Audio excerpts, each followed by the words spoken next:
everyone, welcome to our presentation of our research that we've been doing for the past several years. I'm very excited to welcome you. My name is David McDermott. I'm one of the doctors and researchers who was involved with this study. We really wanted to compile all of the work that we've been doing in a really impactful way and in a very comprehensive presentation. So that's why we kind of put on this event for you guys here at WARPhaus, and we really wanted to show you what we've been up to over the past several years. So our research team has been looking into cognitive dissonance, and we really wanted to analyze the neurological effects that cognitive dissonance has on us on a daily basis and how it affects the brain. And all of this really started with Leon Festinger's research. Festinger worked on the idea of cognitions, and he really made it a popular idea in psychology. Cognitions are basically they can be two or more, or just one idea of how the world works. So for example, cognitive dissonance, or the feeling of discomfort from two conflicting cognitions or ways of looking at the world, can arise when someone smokes knowing that smoking causes cancer. The cognition of deciding to smoke conflicts with the cognition of knowing that smoking causes cancer. This discomfort, in turn, causes cognitive dissonance. Now, Festinger also addresses the idea of magnitudes of dissonance. Magnitude of dissonance relates to the idea that different states of cognitive dissonance can induce differing levels of tension.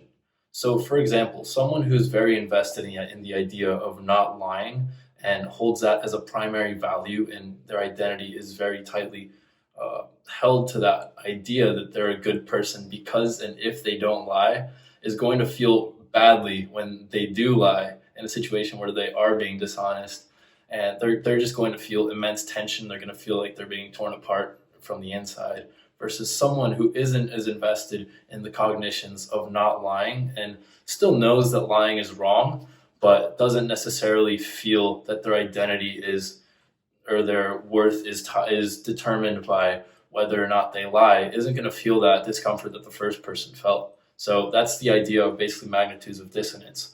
And Festinger really researched this and showed that it's not really so cut and dry that cognitive dissonance is just this kind of black and white thing. It's really more about degrees, and it can vary in the same situation from person to person. And that's what we aim to really address in our research.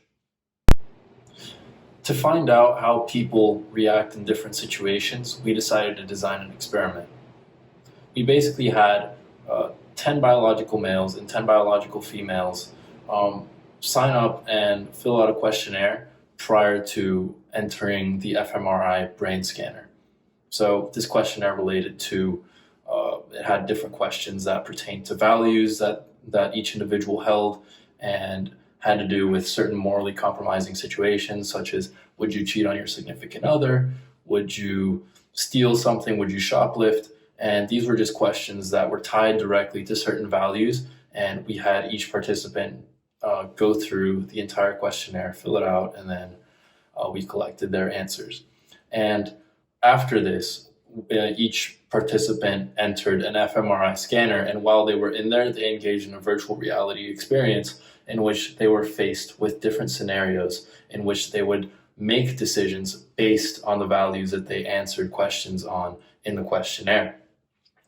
This allowed us to measure their resulting answers to their answers from the questionnaire. So the virtual experience data was then compared to the questionnaire data, and then we were able to determine when cognitive dissonance was being experienced and how exactly this discomfort manifested in the brain by looking at the fMRI.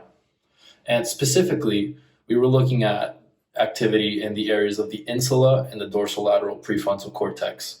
So we wanted to see the insula is related to emotional processing, and the dorsolateral prefrontal cortex is related to cognitive ability and cognitive function.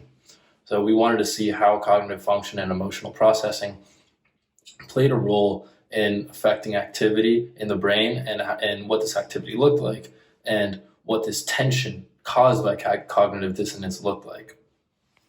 And now I'd like to go through those brain scans and show you exactly what we found.